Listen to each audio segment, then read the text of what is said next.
So today we have a question from the chapter application of integration में से हमारे पास question है। ये वाला जो क्वेश्चन है वो JEE 2019 में पूछा गया था। क्वेश्चन कुछ ऐसा है, the area of the region A that is equal to x y where 0 less than और equal to y less than और equal to x mod x plus 1 and -1 less than और equal to x less than और equal to 1। यहाँ पे दो equation हमको दिए गए हैं। फर्स्ट वाला ये इक्वेशन है, दूसरा ये इक्वेशन है। इन दोनों के लिए अगर हम ग्राफ प्लॉट करें तो ग्राफ में इन दोनों को कवर करता हुआ एरिया जो है वो कितना होगा, वही चीज यहाँ पे हमको फाइंड आउट करनी है। तो यहाँ पे सबसे पहले तो ये जो इनइक्वालिटी गिवन है उस इनइक्वालिटी को चेंज करके इक्वालिटी में कन्वर्ट करके इसके लिए ग्राफ प्लॉट कर लेते हैं। सबसे पहले यहाँ पे y that is equal to क्या लिख सकते हैं, x मोड x प्लस 1 लिख सकते हैं। मोड का मतलब क्या है कि एक बार प्लस आएगा, दूसरी बार क्या आएगा, माइनस। तो इसमें से हमको दो पार्ट मिलेंगे। फर्स्ट जो इक्वेशन है वो होगा y that is equal to x square plus 1। अगर x की जगह पे हम क्या ले, प्लस x ले, तो अगर मोड x की जगह पे अगर हम माइनस x लेते हैं तो माइनस एक्स स्क्वायर प्लस 1 होगा y that is equal to.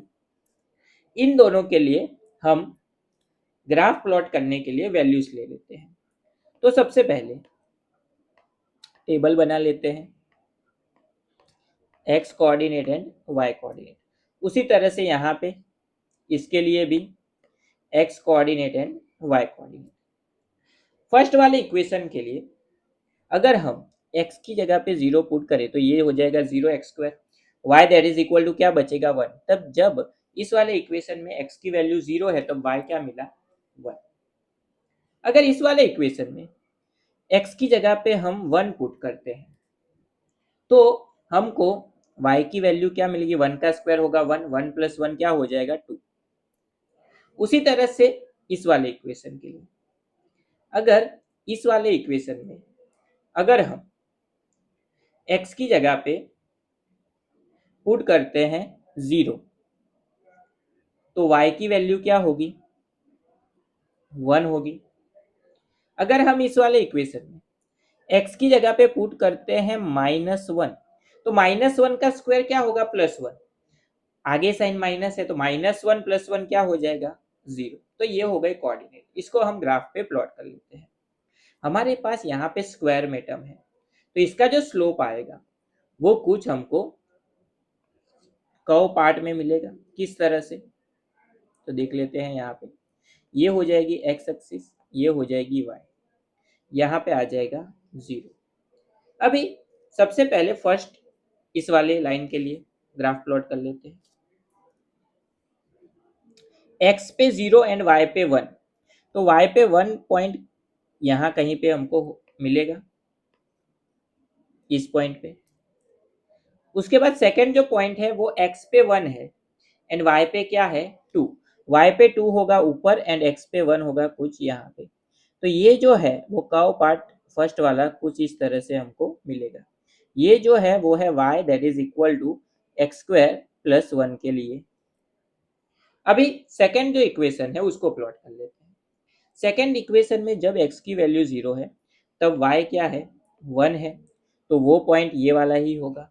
उसके बाद x पे -1 एंड y पे 0, तो -1 आएगा कहीं यहाँ पे। इन दोनों को ज्वाइंट कर ले तो इस तरह से कर्व हमको कुछ मिलेगा। ये जो कर्व है वो है y that is equal to x square minus x square plus 1 के लिए। अभी यहाँ पे ये हो गया फर्स्ट जो इक्वेशन गिवन था उसके लिए, ये पार्ट कंप्लीट कर लिया हमने।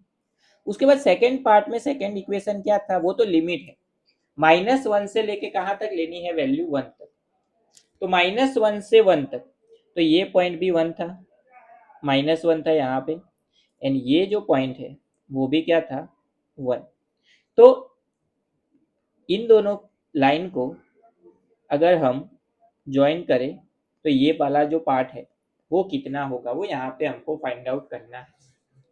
अभी यहाँ पे जब हम लिमिट लेते हैं एरिया फाइंड आउट करने के लिए, एरिया की हमारे पास फॉर्मूला क्या है, so area A that is equal to integration x1 to x2 y dx, ये इक्वेशन है हमारे पास।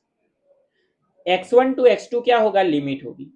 सबसे पहले 0 टू -1 जब हम लिमिट लेंगे तब जो कर्व है वो कौन सा आएगा, -x² + 1 वाला आएगा। एंड उसमें ऐड करेंगे प्लस 0 टू 1 लिमिट लेके y that is equal to x² + 1, integration करेंगे, upper limit minus lower limit, simplify करेंगे तो आंसर मिल जाएगा। तो सबसे पहले इंटीग्रेशन -1 टू 0, जब हम लिमिट लेते हैं -1 टू 0 तब कौन सा कर्व यूज हो रहा है, -x² + 1 dx, ये वाला कर्व यूज हो रहा है। प्लस इंटीग्रेशन, दूसरी लिमिट कौन सी आएगी, 0 टू 1, तो 0 टू 1 के लिए कौन सा कर्व यूज हो रहा है, x² + 1, तो यहाँ पे कर्व आएगा x² + 1 dx। दोनों का इंटीग्रेशन कर लेते हैं, लिमिट अप्लाई कर लेते हैं, तो क्या मिलेगा, ब्रैकेट में माइनस वैसे का वैसा x², उसका इंटीग्रेशन क्या होगा, x³ / 3 प्लस 1 का क्या होगा, x, लिमिट आ जाएगी -1 से लेके 0 तक, प्लस ब्रैकेट में x², उसका इंटीग्रेशन क्या होगा, अगेन x³ / 3 प्लस 1 का क्या होगा, x, लिमिट आ जाएगी 0 टू 1, लिमिट अप्लाई कर देते हैं, अपर लिमिट माइनस लोअर लिमिट, तो यहाँ पे अपर लिमिट क्या है 0, तो फर्स्ट पोर्शन क्या हो जाएगा 0, माइनस लोअर लिमिट क्या है -1, तो यहाँ पे बीच में माइनस की साइन आएगी, माइनस यहाँ पे है, -1 का क्यूब क्या होगा, -1 होगा, सो -1/3, यहाँ पे x की जगह पे -1 पुट करेंगे तो -1, प्लस ब्रैकेट में अपर लिमिट क्या है 1, लोअर लिमिट 0 है, पुट करने की जरूरत नहीं है, तो x की जगह पे 1 पुट करेंगे तो 1/3 प्लस 1, सिंप्लीफाई कर लेते हैं इसको, तो यहाँ पे माइनस माइनस हो जाएगा प्लस 1/3, 3 यहाँ पे multiply, so 1 - 3 divide by 3 plus 3 यहाँ पे मल्टीप्लाई में चला जाएगा, सो 1 + 4 डिवाइड बाई 3, यहाँ पे आगे माइनस की साइन पहले से है, सो ये होगा -2/3, लेकिन आगे भी माइनस है तो माइनस माइनस हो जाएगा +2/3, प्लस ये हो जाएगा यहाँ पे 3 आएगा, 3 एलसीएम में जाएगा तो 1 + 3, 1 + 3 होगा 4/3, सो 4 + 2 हो जाएगा 6/3, यानी कि आंसर जो है वो हमारा क्या मिलेगा 2। तो जो एरिया हमको फाइंड आउट करने के लिए बोला गया था ये वाला, वो कितना मिला, 2 स्क्वायर यूनिट हमको मिला।